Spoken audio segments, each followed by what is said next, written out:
Please be seated. And in many ways, I'm glad I'm not speaking on that passage, but on the one in 1 Samuel. During the week, I stumbled across this interesting fact. Well, it seemed an interesting fact at the time.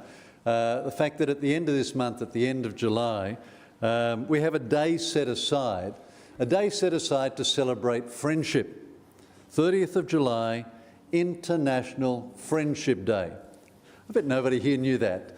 Well, here at St Michael's, we're getting in a little bit early because our reading from 1 Samuel, and we're doing a little bit of a series on that Old Testament book, 1 Samuel. And in our reading today, we have a snippet of one of the greatest friendships in all of literature. It's a big claim, but I think it's true. And that's the friendship between David and Jonathan.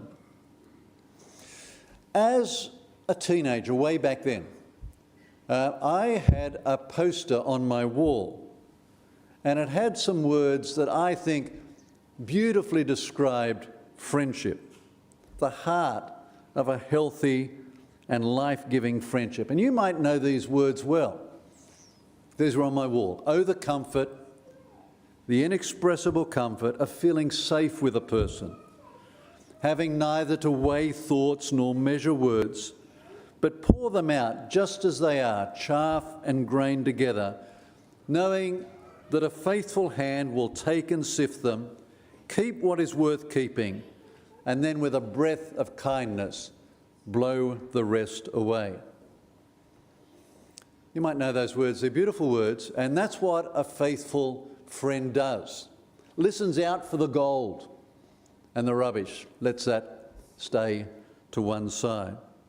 And way back then, I was introduced to the friendship of David and Jonathan, faithful friends, and their story has accompanied me for the last 50 years or so. And it goes something like this. Here's the story.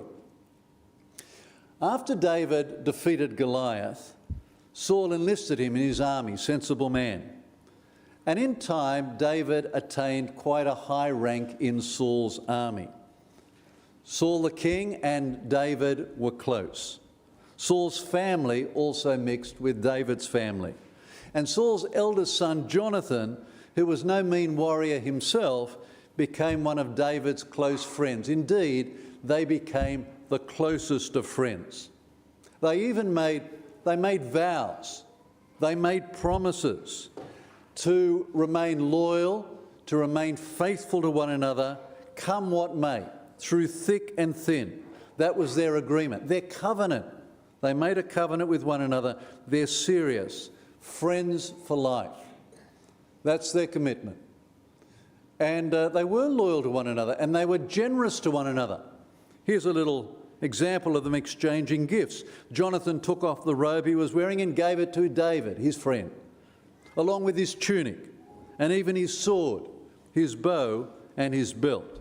It's a committed and generous friendship. And the two young men value each other as much as they value themselves. That's what it says. There's again and again, this beautiful phrase is used of David. He became one in spirit with Jonathan and loved Jonathan as himself. Of Jonathan, he loved David as himself. In one translation, I read, the soul of Jonathan was knit to the soul of David, and Jonathan loved him as his own soul. Theirs was a friendship, however, that would be tested. Saul was the reason for that. I've heard more than one commentator describe Saul as manic depressive, and he certainly flipped this way and that way when it came to David.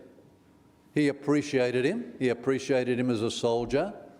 He appreciated him as a musician. David could play the harp, the lyre, and David's accomplishments in that area often softened one of Saul's foul moods. Saul also allowed David to marry one of his daughters, Michal. So on the one hand, he was for David, but he also saw David as a threat. He was jealous of David. He was afraid of David. He was afraid that God had passed him over and was favouring David, that God accepted David and had rejected him. And there were times when Saul tried to harm David, to spear him, to kill him. Distinct homicidal tendencies. And the friendship between those two young men, the friendship between David and Saul and Jonathan, drove Saul crazy. He wanted it over and done with. And at one point he says to his son Jonathan, "You have sided with David, son of Jesse, to your own shame and to the shame of the mother who bore you." But Jonathan's not intimidated, and their friendship remains firm. Jonathan assists David.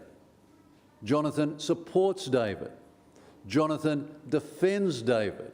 Jonathan agrees that he will serve David. And there are times when they embrace and weep together at the complexity and the danger of the situation that David finds himself in when Saul is seeking him and in hot pursuit. To cut a long story short, it's not David who's killed by Saul, but Saul and Jonathan, they die in battle. And when Jonathan dies, David is completely overcome. He's overwhelmed. "I grieve for you, Jonathan, my brother," he says. "You were very dear to me. Your love for me was most wonderful, more than the love of women indeed. How the mighty have fallen," says David. David and Jonathan, friends in life, friends in death, and later on, David will be seen to be incredibly generous to Jonathan's son Mephibosheth, but that can wait for another day. But there we have it in outline, the friendship of David and Jonathan, sworn friends. Saul and Jonathan, we read, "In life they were loved and gracious, and in death they were not parted. They were swifter than eagles, they were stronger than lions." Now, this is not the only story of friendship that we can draw on and that I've drawn on over the years in the Bible. Of course not. If we were to think about our friendships and to draw insight and inspiration from the scriptures, from the Bible, we might think of the friendship that Jesus had with people like Mary, Martha, and Lazarus. We might remember, what's the shortest verse in the Bible? Jesus wept. And when did he do that? When his friend Lazarus died. We might think of the friendship that Jesus had, the close friendship that he had with a couple of his disciples, with Peter, James, and John, and how he needed them desperately to be with him at chief critical moments in his life. And that's not to mention the other disciples as well. There are many other stories of friendship in the Bible. Stories of friendship which stand the test of time. Stories of friendship where friends bring out the best in one another, like iron sharpens iron, to use another beautiful biblical phrase, where friends lean on and rely upon one another, and where we might want to cry out, "Oh, the comfort, the inexpressible comfort of feeling safe with a person." One of my friends, Steve, often says, God seems to do his best work through small circles of friends.